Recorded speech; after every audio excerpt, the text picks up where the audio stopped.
안녕하십니까. 영재센터를 맡고 있는 노창무 부장입니다.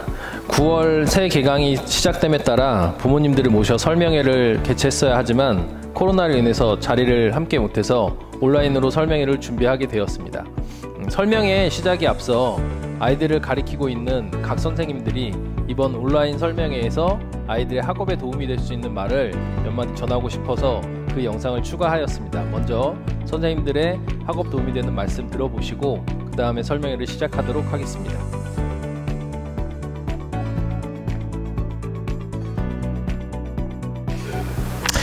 네, 안녕하십니까. 저는 지트 영재센터에서 정수 과목을 가르치고 있는 반한솔 선생님입니다. 네, 만나서 반갑습니다.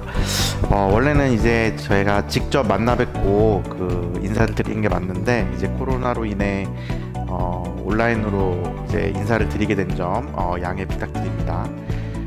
저희가 이제 정수를 가르치는 데 있어서 가장 중요하게 생각하는 것은 이제 접근성하고 이제 논리적인 사고력을 기르는 데 있습니다.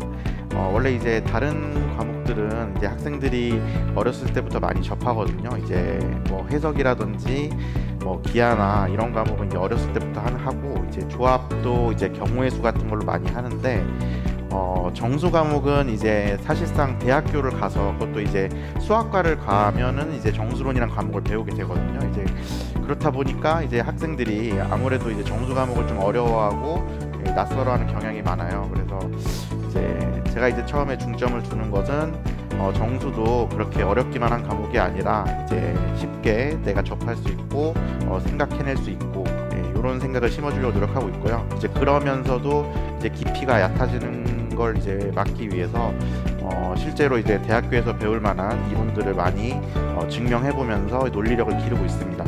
실제로 이제 영재고 입시에서 서술형 시험을 볼 때 답만 내는 게 아니라 우리가 이제 논리적인 과정을 통해서 서술을 해내는 게 굉장히 중요하거든요. 그래서 정수 과목이 그 능력을 기르는데 가장 적합한 과목이 아닌가 이렇게 생각하고 있습니다. 그래서 저는 이제 지트에서 만약에 정수를 배우게 된다면 정수를 제대로 배웠구나 이제 이런 느낌이 들도록 가르치려고 노력하고 있고요. 학생들 관리도 열심히 하려고 노력하겠습니다. 가정에서 이제 보육한다고 어려움이 많으실 것 같은데요.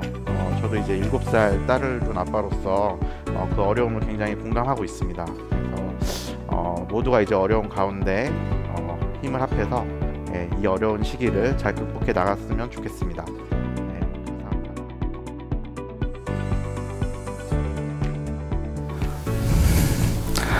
안녕하세요. 지트 영재센터에서 경시 영재고 정수 과목을 담당하고 있는 정성환입니다. 아이들이 경시를 처음 접할 때 가장 어렵게 느끼는 과목이 정수인데 그 이유가 중고등학교 교과과정상 정수라는 과목을 체계적으로 다루고 있지 않고 대학 정수론에서 다루는 그러한 내용과 용어들을 아이들이 처음 접하기에는 몹시 생소하기 때문입니다. 하지만 K모에서 매년 출제되는 것을 보면 정수 문제의 출제 비중이 높다 보니 체계적으로 공부하지 않거나 또는 A급 수학 같은 그런 중등심한 문제들만 다루고선 시험을 볼 경우에 좋은 성적을 거두기가 어렵습니다. 하지만 저는 제가 가르치는 아이들을 위해서 정수라는 과목을 최대한 친숙하게 만들어서 아직 배우지 않거나 또 다른 곳에서 배우고 있는 학생들보다는 최대한 질적으로 많은 것을 얻어갈 수 있도록 항상 노력을 하고 있습니다. 앞으로 잘 부탁드리겠습니다. 감사합니다.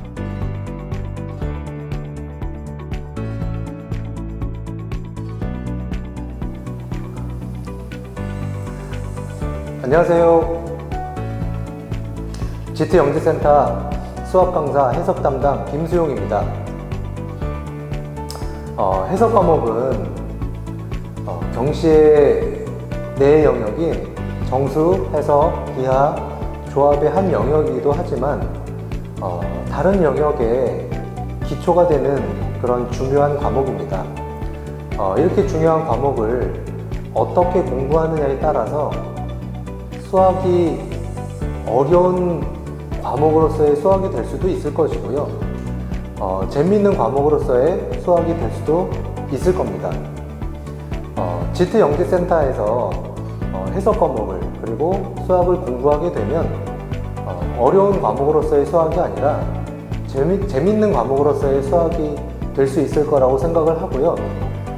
저희 수학 선생님들은 많은 학생들이 그렇게 되도록 최선을 다하겠습니다. 감사합니다.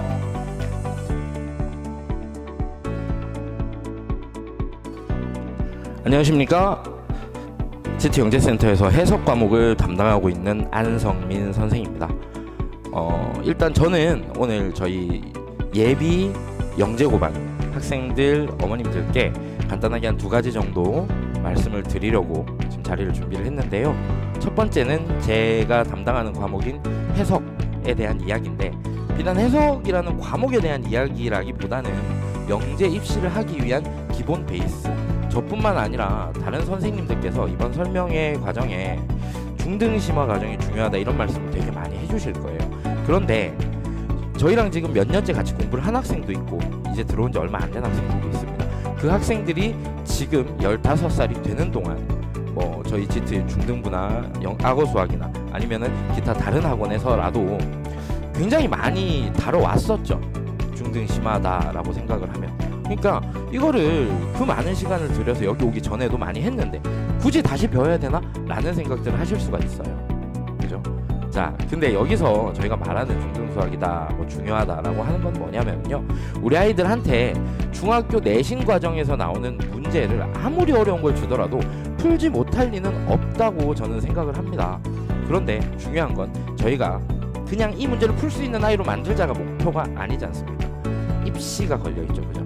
영재학교를 직접 가게 돼서 거기에서 문제를 풀려면 거기에서는 굉장히 짧은 시간 안에 정확한 답을 요구를 하게 돼요. 결국은 석차로 매겨지게 되니까 전국의 아이들이 붙는 거잖아요. 그러면은 저도 정확하게 아이들이 시험을 문제를 풀고 왔을 때 복기라는 걸 하거든요. 어떤 문제가 나왔고 자기는 어떻게 풀었다. 그러면은 우리 애가 어느 정도 풀어서 어느 정도 맞췄고 이런 거는 저희가 대강은 알 수 있지만 정확하게 그 점수를 공개해 주지는 않고 있습니다. 그러면 저희뿐 아니라 이제 기타 다른 학원에 있는 선생님들이 가지고 있는 정보까지 취합을 해서 비교를 하면서 분석을 해야 되잖아요. 그러면 거의 시험을 봤을 때 시간이 굉장히 촉박한데 그 안에서 오답이 많아야 3문제 그 이내로 들어와야 된다라고 하더라고요. 그러면은 그 과목이 되게 여러 가지로 이루어져 있는데 기초수학 능력평가라는 시험이 반드시 들어있거든요.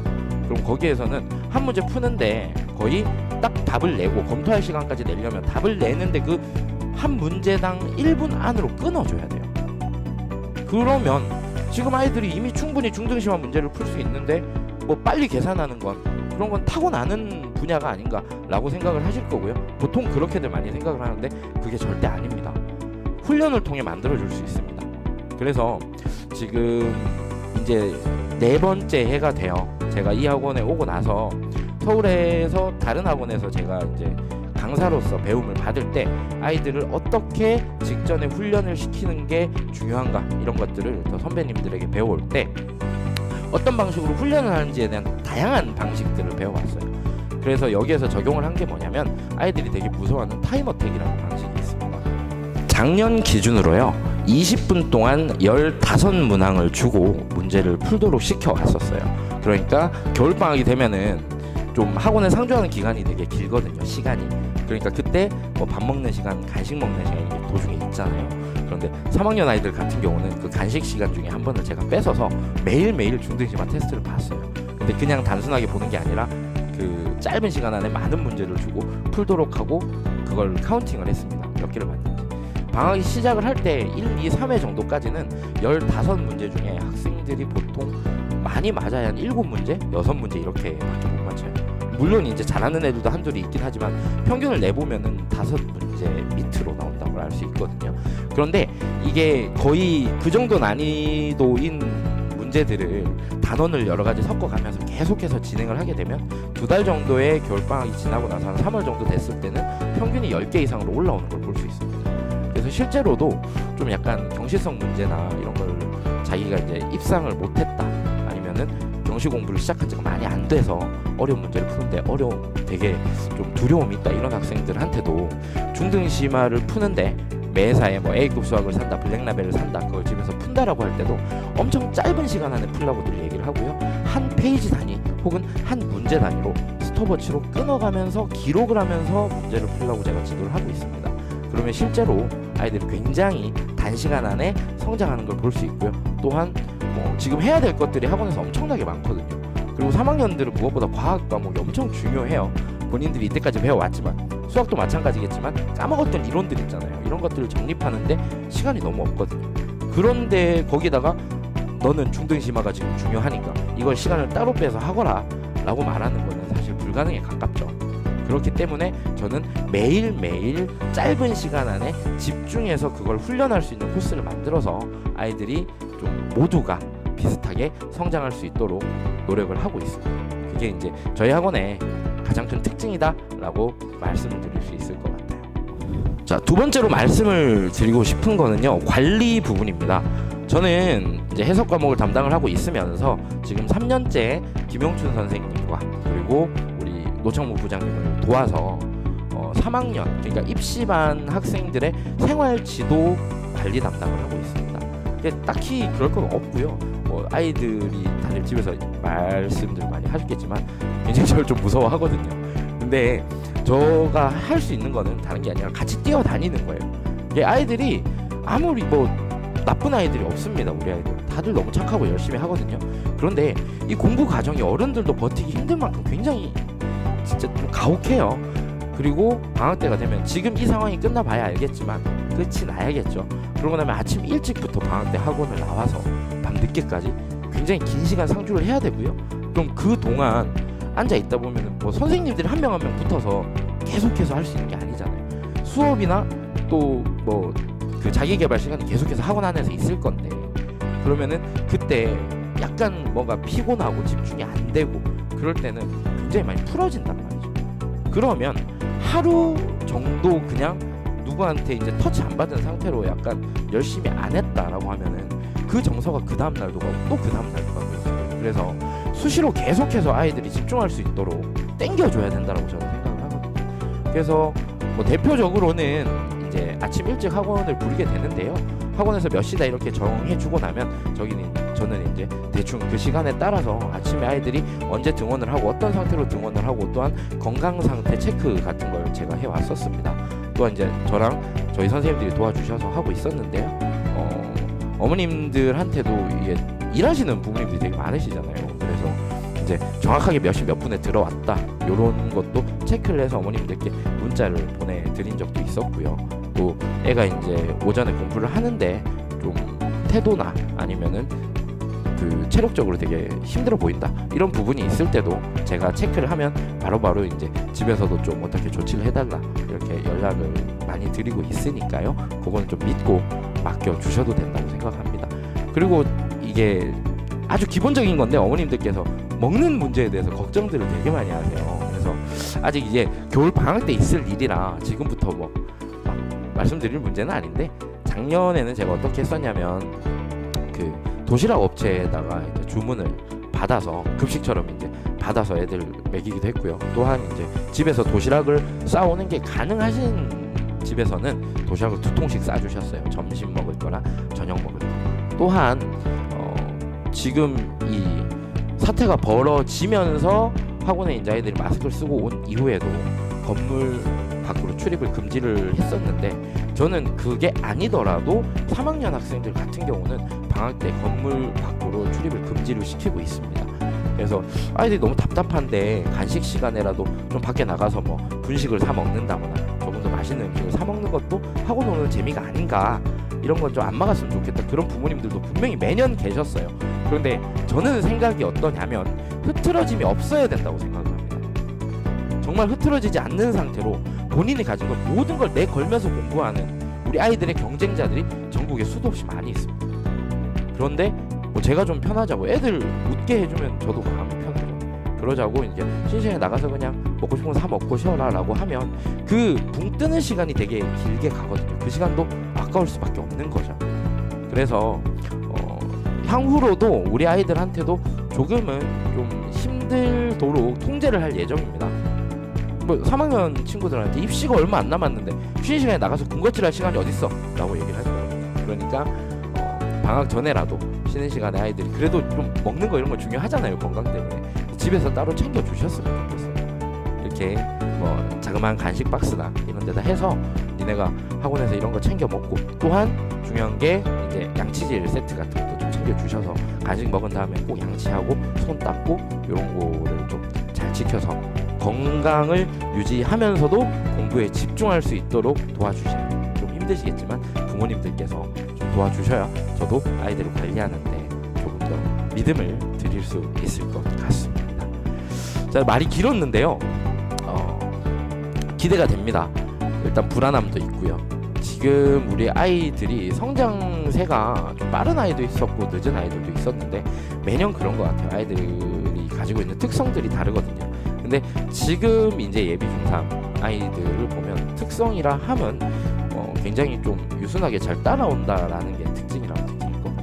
학습량을 좀 많이 주입을 했을 때도 거기에 대해서 이제 뭐 힘들어서 난 못하겠다 이런 학생들이 많이 없었어요. 이 친구도 어릴 때 생각을 하면. 그래서 매년 그러거든요. 얼마나 또 많은 걸 시켜볼까, 얼마나 많은 걸 준비해서 애들한테 막 줘볼까 하면, 제가 어떤 뭐 연유 과제나 이런 걸 줬을 때도 한 번도 싫은 내색 없이 선생님 감사합니다 하고 그 다음에 꼭 풀어서 가져오고 뭐 그랬던 것 같아요. 그래서 좀 그런 태도로 계속 꾸준히 노력을 해준다면, 지금 이때까지 뭐 경시대회나 이런 게 다 지나왔잖아요. 내가 실적이 좀 잘 나오지 않는데 어떡하지, 내가 성적이 눈에 띄게 오르지 않는데 어떡하지, 이런 고민들이 있겠지만 진짜 성장의 발판을 다질 수 있는 기간은 지금부터라고 생각을 해주셨으면 좋겠습니다. 제가 최선을 다해서 도와줄 테니까요. 좀 믿고 맡겨주셨으면 감사하겠습니다. 여기까지 영재센터 안성민 선생님이었습니다.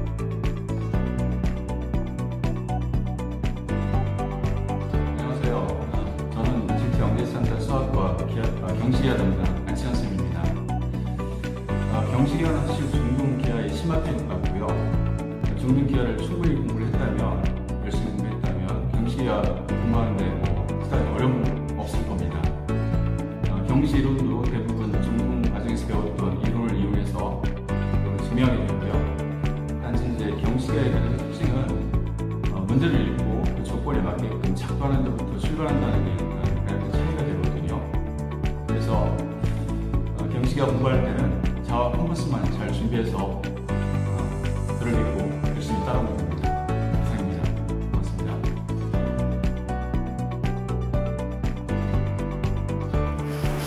네, 안녕하세요. 저는 영재고 반을 담당하고 있는 김용춘이라고 합니다. 제가 이제 간단하게 말씀드릴 것들이 한 3가지 종류가 있는데요. 첫 번째로는 이제 현재 영재고에서 어떠한 부분들이 이제 출제가 되느냐 하는가에 대해서 간단히 말씀을 드리겠습니다. 지금 현재 이제 매년 치러지는 영재고 시험에서 크게 3가지 형태의 어떤 문제 출제가 되고 있습니다. 첫 번째는 중등 심화에 관한 내용이고요. 두 번째는 경시 문제들, 그 세 번째는 이제 창의력 문제라고 할 수 있는 그런 서술형 문제들이 출제가 되고 있습니다.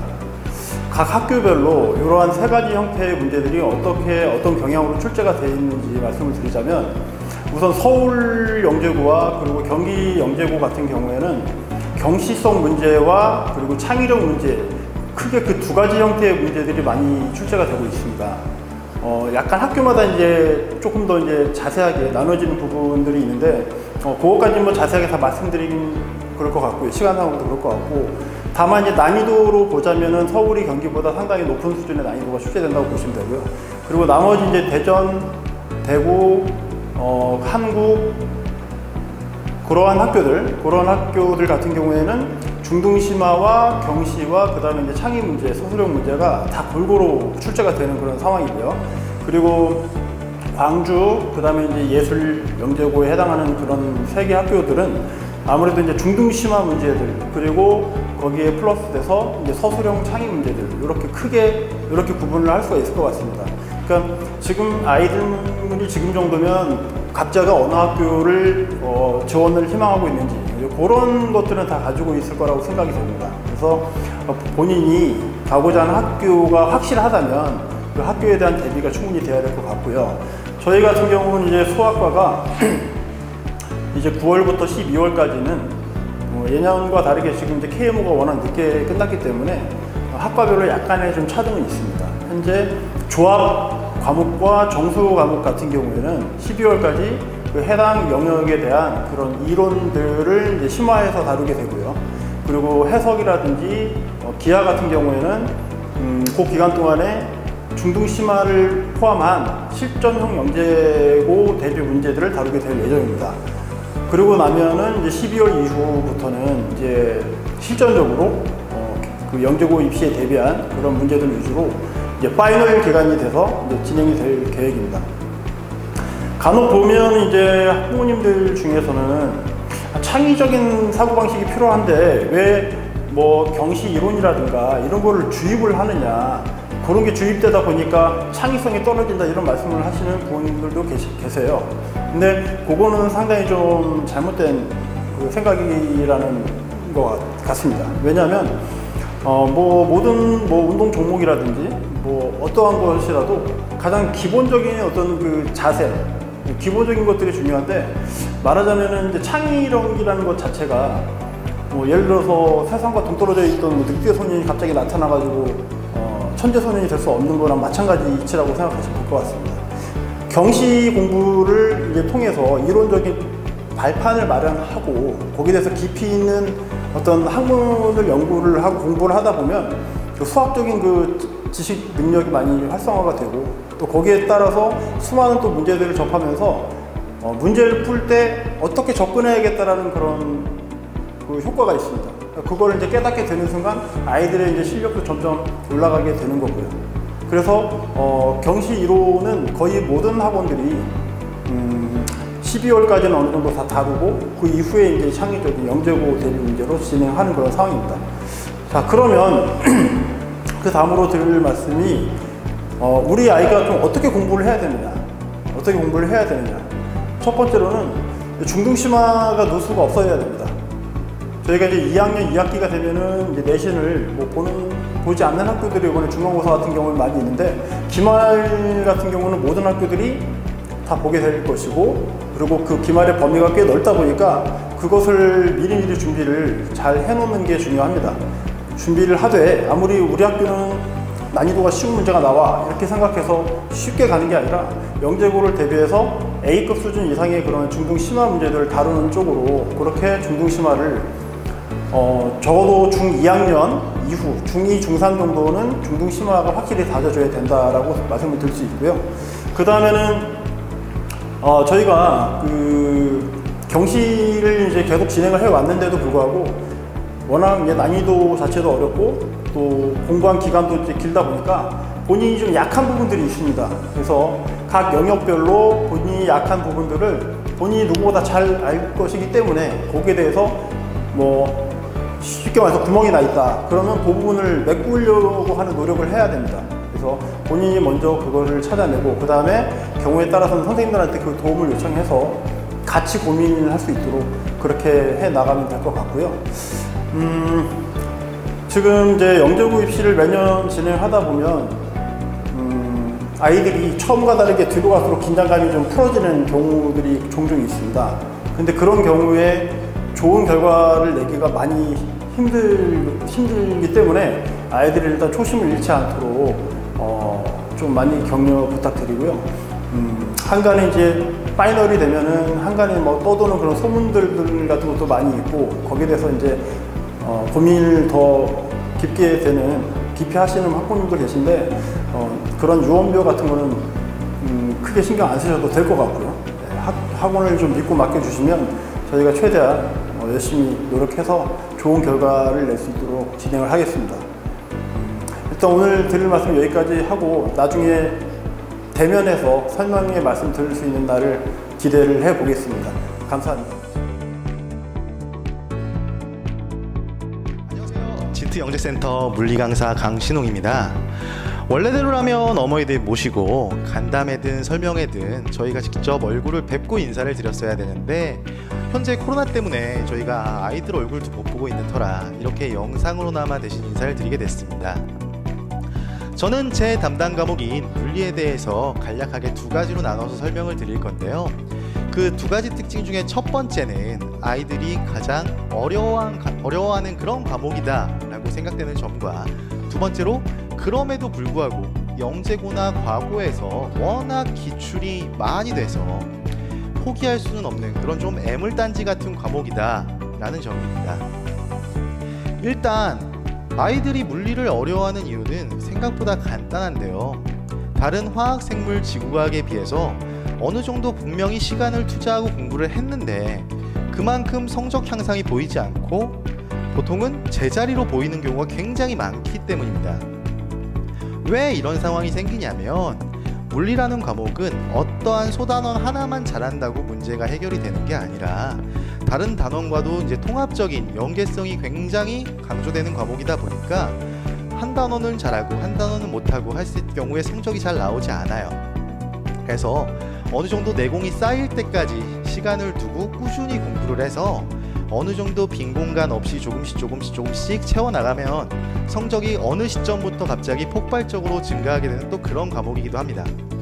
그렇기 때문에 포기하지 않고 본인이 약한 단원부터 차근차근 채워나가는 공부 방법을 택해서 공부를 한다면 아무래도 나중에는 물리는 괜찮은 것 같습니다. 물리는 영재고 문제는 웬만큼 해결할 수 있을 것 같아요 라는 이야기를 할 수가 있게 되는 거죠. 그래서 저희 GT 영재센터는 저와 다른 물리 선생님들끼리 이야기를 많이 하는데요. 아이들이 어떠한 단원을 어려워하는지, 그리고 누구는 어떤 단원이 어려워한다, 그리고 아이들별로 다 특징이 다르기 때문에 이 아이는 이 부분을 어려워한다 라고 이야기를 많이 하게 되는데, 그 경우 가장 많이 나오는 단원이 전자기라는 단원입니다. 그래서 전자기 같은 경우에는 보통 저희가 2학년 겨울방학쯤 되면 이제 아침에 아이들을 불러서 보충 수업을 하게 되는데요. 그때 열심히 한 아이들이 올해도 그리고 작년에도 폭발적인 성장을 하게 되는 그런 모습을 많이 봤습니다. 따라서 저희 GT 영재센터에서는 아이들이 끝까지 물리를 포기하지 않고 열심히 해서 모두가 어느 정도 성적 이상으로 올라갈 수 있도록 열심히 지도하겠습니다. 감사합니다.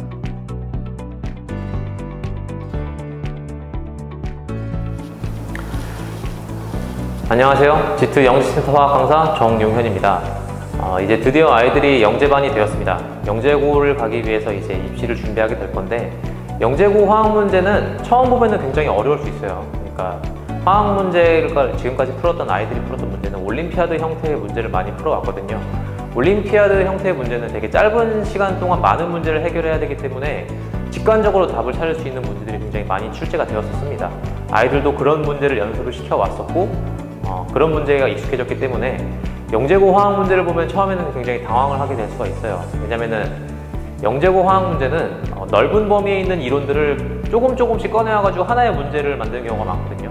그러니까 화학 올림피아드는 하나의 문제, 하나의 이론이 들어간다 치면은 영재고 문제는 하나의 문제에 뭐 4-5가지의 이론을 한 번에 융합시켜서 만드는 융합형 형태의 문제가 많이 출제가 됩니다.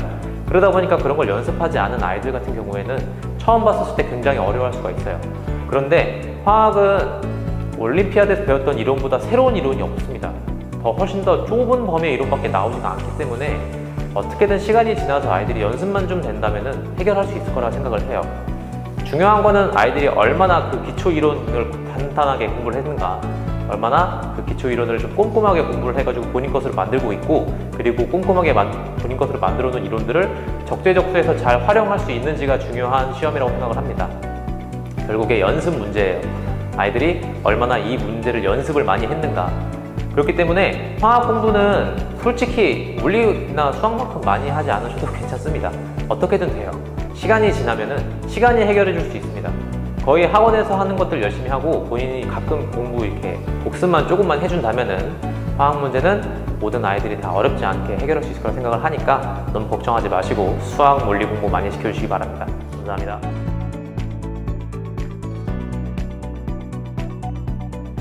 안녕하세요. GT 영재센터에서 생명과학을 담당하고 있는 오정식입니다.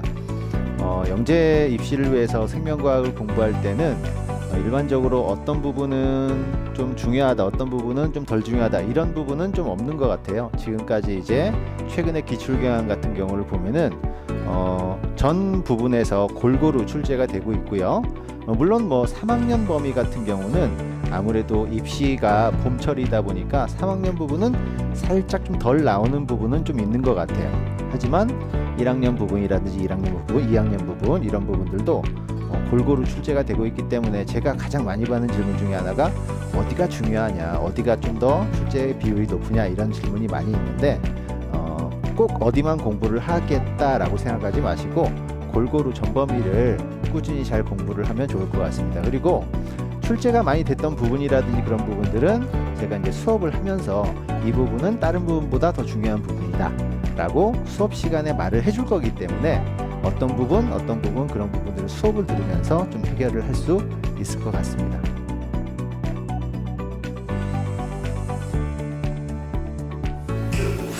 네, 안녕하십니까. 지구과학을 가르치게 될 하완용이라고 합니다. 먼저 출제 경향부터 말씀드리면요.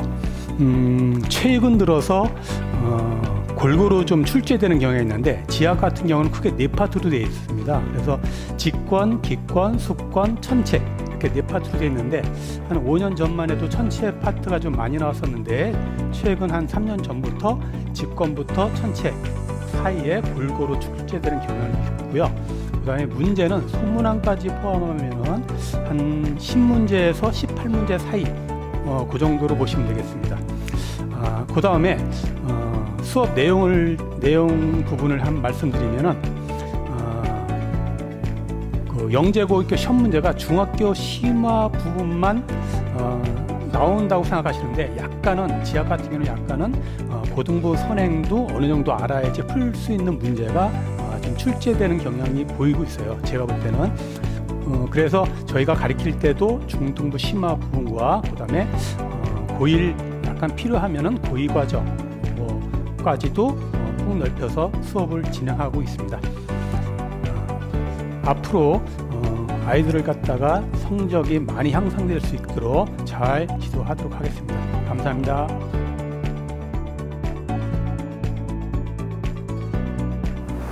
올해 영재학교 1차 지원 경쟁률에 대한 안내입니다. 올해 영재학교 1차 지원은 코로나 사태로 인하여 3년 동안 증가 추세에 있던 수치가 감소되었으며 경기, 광주를 제외한 나머지 모든 영재 학교들이 지원이 감소되었습니다. 영재학교 1차 지원의 수치는 상대적으로 높지만 실제 한 학생이 2곳, 3곳의 서류를 지원할 수 있으며 2학년, 1학년들이 이후 시험에 대해서 연습으로 지원을 하는 경우가 많기 때문에 경쟁률 대비 숫자는 실제 2차 지원하는 응시 학생에 비해서 숫자가 크게 산출되었다고 볼 수 있습니다. 영재학교 2차 카운팅에 대한 내용입니다. 영재학교 2차 카운팅은 1차 지원자와는 달리 실질적으로 여러 학교에 합격하였음에도 학생 본인이 들어가서 응시를 하는 학생 수를 조사하는 카운팅을 의미합니다. 작년 같은 경우에는 약 5,800명 정도가 각 학교로 들어가서 응시를 하였으며 올해 같은 경우는 3,800명 정도가 시험에 응시를 하였습니다. 이는 코로나 사태로 인해서 아이들이 실질적으로 모이는 장소에 공간 협소가 있고 정부 지침에 따라서 2차 시험 응시자 수를 줄인 결과로 볼 수 있습니다. 3,800명에 해당하는 숫자가 역시 영재학교 789명에 대한 경쟁률로 볼 수 있으나 이 3,800명에 대한 숫자 내에는 1차 지원 경쟁률에서 말씀드린 것과 같이 2학년, 1학년 아이들도 포함이 되어 있으며 영재학교 대비를 전부 다 마치지 않은 자사고를 희망하였던 학생들이 먼저 지원을 연습하는 경우도 있기 때문에 더욱더 경쟁률은 감소되고 실질적인 시험 경쟁률은 3대1 정도라고 볼 수 있겠습니다. 지트 영재센터 영재고 대비반 분기별 설명이 있겠습니다. 영재 1분기 기간입니다. 영재 1분기 기간은 9월서부터 12월까지로 이 기간에 아이들이 학습하는 내용은 영재고 시험에 나오는 영역의 이론의 제정립과 단원별 유사한 유형에 대해서 문제풀이를 하는 기간입니다. 1분기의 특이사항으로는 자소서 피드백이 2차에 걸쳐 있으며 실전 모의고사 시험이 시행이 됩니다. 그리고 연말에는 합격자들이 방문하여 방학 일정 관련하여 학업의 고치를 일으키는 만남이 준비되어 있습니다. 영재 2분기 과정은 12월 말서부터 2월 말까지 겨울방학 기간에 해당되는 기간으로서 영재고 대비를 하는 실전반 아이들이 성적이 가장 많이 달라지는 기간입니다. 특징으로는 겨울방학이 있어 특강과 함께 본수업을 진행하며 수학과 과학의 통틀어 모든 영역, 모든 단원에 해당하는 객관식, 단답형, 서술형 문제들을 다양하고 넓게 풀이를 하는 기간입니다. 또 다른 특색으로는 2분기 기간이 들면 2주에 한 번씩 실전 모의고사를 진행하여 보다 올라간 성적을 바로 평가를 하고 끊임없이 변화를 일으킬 수 있는 과정이 진행이 됩니다. 영재 3분기 과정입니다. 영재 3분기 과정은 3월서부터 2차 시험이 있는 5월까지 진행이 되며 이 기간에는 1분기와 2분기 때 배운 내용에 대한 복습이 있고 주요 내용에 대한 강조가 있는 기간입니다. 실전 문제, 기출 문제들 풀이가 진행되고 3분기의 특이사항으로는 1분기와 2분기 때 진행되었던 모의고사 성적을 기반으로 학부모님과 학교 선별 상담이 있습니다. 그리고 수업 진행은 학교 선택이 됨에 따라 유형별 반분리가 이루어집니다. 영재반 4단계 과정입니다. 4단계 과정은 3분기 이후 과정을 얘기하고 메인인 학습은 캠프 대비를 의미합니다. 전 학교의 공통인 면접, 시험, 조별 활동들이 주를 이루며 학교 일정에 맞춰서 별도의 학교별로 면접이 진행이 됩니다. 면접 캠프 과정이 끝나게 되면 영재학교 합격 여부가 결정이 되고 이후에 영재고, 과학고, 자사고, 일반고에 도움이 되는 고등학교 내용을 정립하는 물올, 화올 기간이 있습니다. 물올, 화올이 끝나게 되면 이 이후의 과정으로 국가고 대비반이 진행되게 됩니다. 영재학교 2차 평가 항목 및 3차 캠프 대비 평가 항목에 대한 설명이 있겠습니다. 영재학교 2차 시험은 지필 유형으로 객관식 단답형, 서술형 이런 형태로 각 학교들마다 1, 2교시 혹은 1, 2, 3교시로 진행이 되며 실제 문제 유형들은 너무 간단한 문제들이 아니라 한 문제에 평균적으로 수학은 7분, 과학은 5분 정도 시간이 소요되는 문제로 출제되고 있습니다.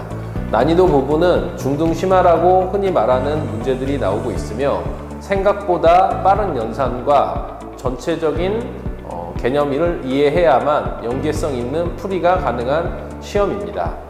학교에 따라서 난이도는 약간씩 다를 수 있으나 이제는 8개 모든 영재학교의 2차 문제 수준이 높아진 관계로 상위권 학교, 하위권 학교 이런 개념이 없이 모든 영재학교에서 난이도가 높은 문제들이 출제되고 있습니다. 3차 캠프 과정은 수학, 과학, 개별 면접. 개별 면접항은 실제 문제를 풀고 그 문제를 제출이 아닌 선생님들 앞에서 설명하는 문항입니다. 이 메인 면접이 주를 이루고 그 다음에 조별 활동, 그 다음에 시험, 이 대세를 이루는 문항입니다. 3차들은 학교들마다 각각 특색으로 몇 가지 일부 다른 평가를 하고 있으나 전반적으로 면접을 하고 시험을 보는 추세로 3년 전서부터는 바뀌고 있습니다. 그래서 2차 시험과 3차 시험이 통합적으로 평가가 되는데 이 모든 것들이 거의 다 학생들이 얼마나 창의력인 사고를 가지고 풀이를 맞출 수 있느냐에 합격 여부가 달라지겠습니다. 다음은 실전 모의고사에 대한 안내입니다. 영재반이 시작됨에 따라 기존에 있었던 LT는 없어지고요. 영재고 2차 시험을 목적으로 하여 실전 모의고사, 그러니까 영재고 2차 시험과 동일한 형태의 모의고사를 진행을 합니다. 9월서부터 12월까지는 월에 1회, 3회 정도, 총 3회 정도의 시험이 예약돼 있으며 겨울방학이 시작되는 1월서부터 영재고 2차 시험이 있는 5월까지는 매 2주마다 한 번씩 영재 모의고사가 실시됩니다. 이 영재 모의고사 성적을 가지고 학부모님들과 나중에 3월에, 내년 3월에 있을 학교 선별 상담에서 어느 학교를 선택하고 그 다음에 추천을 받을지를 진행하게 되게 되어 있습니다. 영재 모의고사 성적표는 앞면에 수학, 과학, 그리고 수학은 정해기조, 과학은 물화생지 각 영역별 밸런스를 추이적으로 볼 수 있으며 뒷면에는 아이들의 정오표, 맞고 틀림과 각 문항별 평균, 난이도 등이 기재되어 있습니다. 이를 통해서 학부모님들이나 학생들이 어느 정도 성취도의 위치에 있고 그 다음에 자신이 부족한 부분을 좀 더 공부할 수 있는 이런 상태로서 성적표가 매번 학부모님들께 개별 톡으로 발송됩니다. 성적표 처리 기간은 채점에 2-3일 정도, 그리고 편집 작업 혹은 연산 작업으로 일주일 정도가 소요되며 학부모님은 시험을 본 후에 10일 정도가 되었을 때 받으실 수 있습니다. 역시 톡방을 사용하여 성적에 대한 문의들은 별도 요청을 하여 주시면 담당 선생님들이 성적에 대해 별도로 상담을 진행하겠습니다. 이번에 말씀드릴 내용은 영재반에만 있는 학부모 공개 톡방 내용입니다. 학부모님들과 가르치는 선생님들이 함께 들어가 있는 카카오톡방으로 학원에서 학부모님들께는 학사 일정이나 공지사항이나 자소서 관련한 정보들을 올려드리고, 학부모님이 학원에게는 학생들 개인 급한 연락이나 혹은 지각, 간단한 사유들을 적으실 수 있습니다. 이래서 보다 더 나은 원활한 소통을 위해서 저희가 진행을 하고 있는 부분이고요.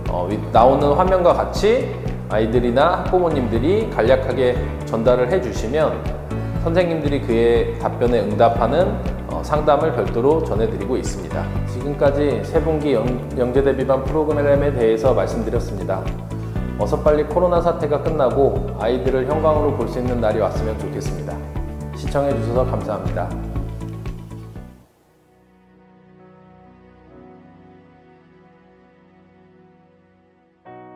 그때는 알지 못했죠.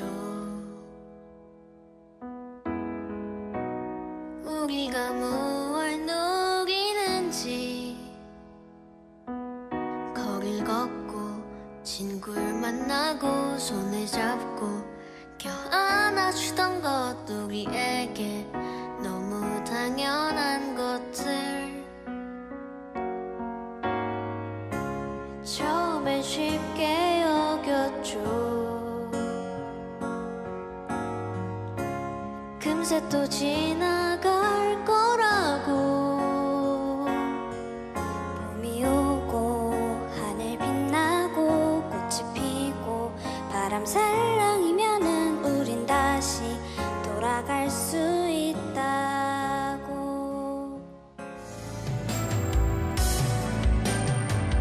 우리가 살아왔던 평범한 나날들이다.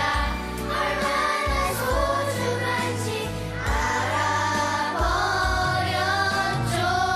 당연히 끌어안고 당연히 사랑하던 날 다시 돌아올 거예요. 우리 힘껏 웃어요.